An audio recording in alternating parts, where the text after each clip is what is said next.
Hi guys, it's Mandy and I'm going to do a worth the buy for YSVIII Lacrimosa of Dana. That wasn't so bad, but from this point on I'm just going to call it East. So with all that being said, let's get to it.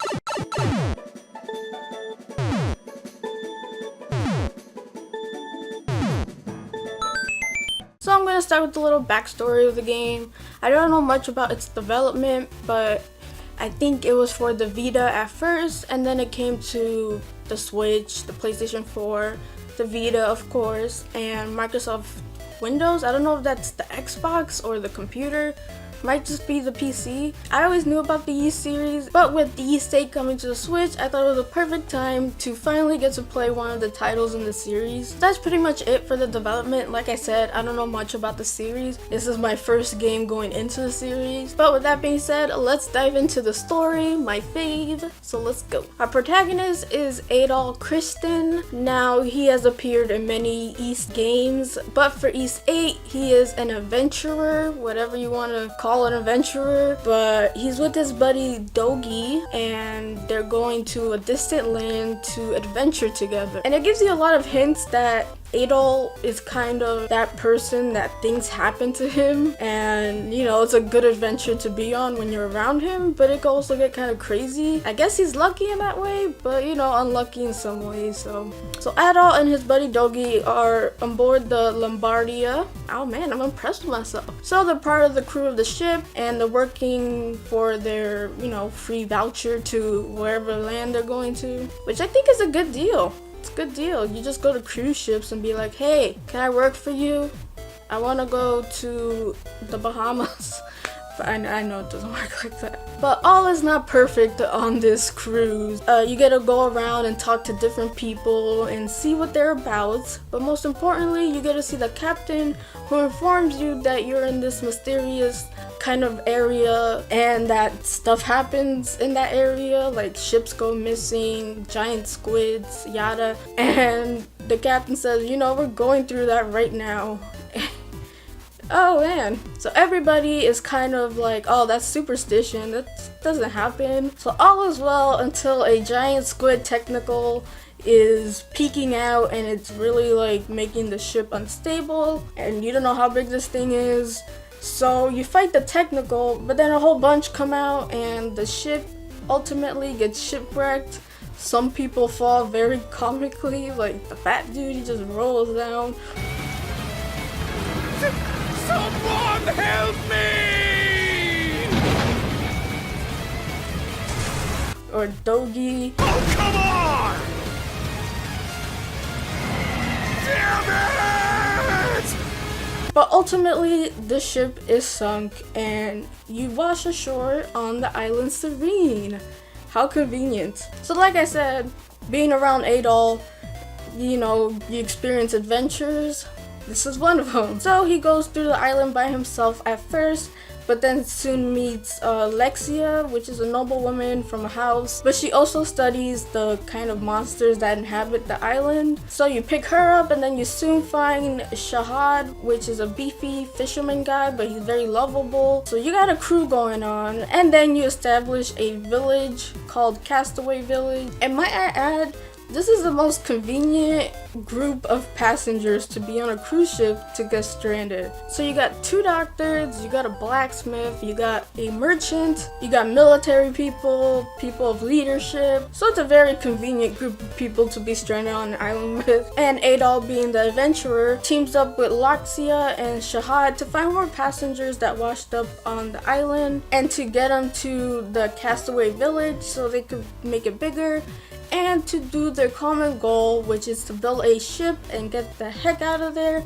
And they have to solve the mystery that's going on with the island itself, because there is this character called Diane, which is in the title, so she's important. There's a lot of things to discover on this island, and ultimately how to defeat that giant squid in the ocean, because we can't get anywhere without that thing being out of the way. So, and typical JRPG fashion, it has fishing.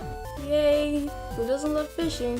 But the fishing is really cool actually. I really like it, unless you're getting a big fish that could really hurt your thumbs. But the main goal is to build up the village, keep everyone happy and safe, and to do that, you gotta go outside. And that is a perfect segue to the gameplay. Now, the gameplay plays a lot like Xenoblade.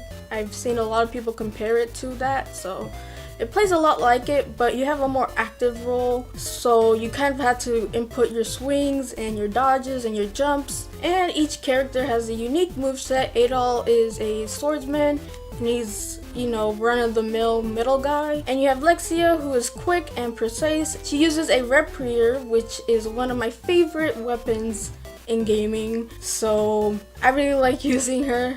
And our other main character, Shahar, is big and buffy, and he literally uses a piece of thing he found, but it soon becomes a weapon, and it's like a scythe kind of thing, but it's huge. And he's a tank, and as the story goes on, you get other characters with their own unique set of weapons. And I won't name any other characters because I don't want to spoil you. I personally just like using my main three.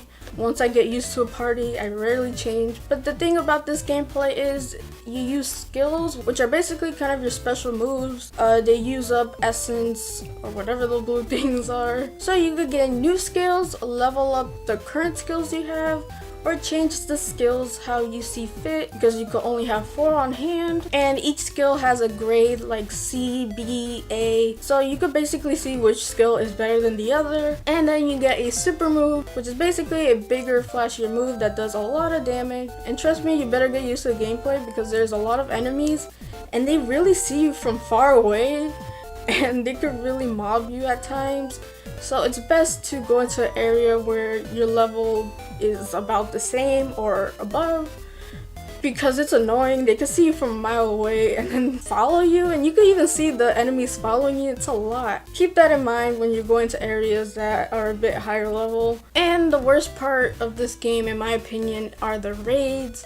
And what basically the raids are kind of waves of enemies coming at you, and you have to keep the barricades and the gate unharmed so they don't come into the castaway village. Some of them are optional, others are required, so you have to play through them. But that's a really small piece of the whole game, but it's annoying. It's kind of one of those mini games you have to play through. And another critique about this game is the graphics. The graphics look kind of blurry in some areas, like the water, or if there's a big stretch of green grass, you could kind of see the blurriness, and it really does not look nice. I know it's probably because they couldn't have the whole game work properly without that, but it takes away from a lot of it. But with that being said, I do understand it's a Switch game and sacrifices have to be made, and they're not really that bad. It's kind of a nitpick for me, and plus the game is for the PlayStation 4, which probably has better graphics, so it's not really a deal breaker for me, but it might be a deal breaker for some.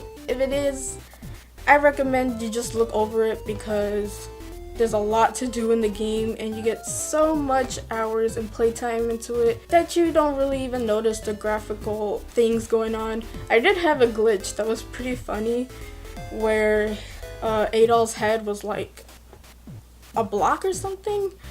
So I don't know what went on there. Luckily, after that cutscene, it went away, because it would have been bad if that was like that the whole game. But other than that, the game is wonderful, and it's probably a perfect entry point for a lot of people like me who want to get into the Ys series, because I think there's 8 plus spin-offs. But Ys VIII seems to be its own contained story, and it's a perfect entry point for people in the series. And the gameplay is really good. It's really easy to grasp. It's pretty basic even for JRPG standards. So is it worth the buy? Ys VIII is worth the buy, and it came with a free poster inside.